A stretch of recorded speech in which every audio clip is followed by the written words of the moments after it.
जन पीछा करे देखी के अकेला बहिया ना धरे। सुन सुन रे यारबा जन पीछा करे देखी के अकेला बहिया ना धरे रे रे रे। छुए जानी चोली के चितर छै छुट कहा पड़ल लहंगा के भीतर। छुए जानी चोली के चितर छै छुट कहा पड़ल लहंगा के भीतर। सुन सुन रे यारबा जन पीछा करे देखी के अकेला जो बनाना धारे रे रे रे। छुए जानी चोली के चितर छै छुट कहा पड़ल लहंगा के भीतर। छुए जानी चोली के चितर छै छुट कहा पड़ल लहंगा के भीतर।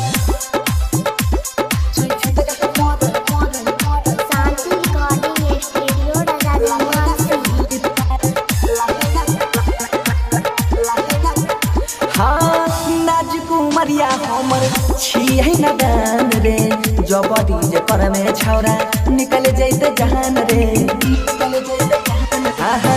नाजुक मरिया अभी छियै हम न दान रे जबरी जे कर में छौरा निकल जैते जहान रे।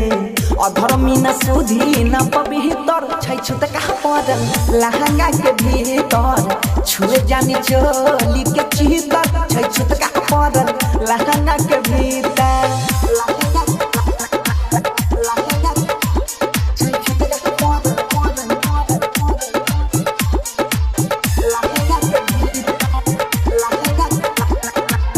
पूछा दिन सबर करे देही में न सतरे छिए कमजोर नहीं इरादा पलट रे।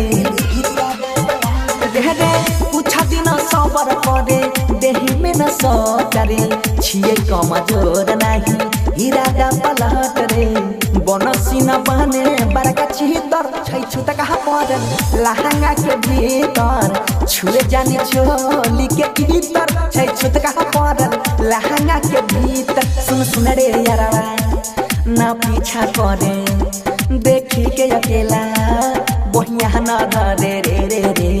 छुए जानी चोली के चितर छै छुट कहा पड़ल लहंगा के भीतर। छुए जानी चोली के चितर छै छुट कहा पड़ल लहंगा के भीतर। शांति रिकॉर्डिंग स्टूडियो राजा जनमानसी।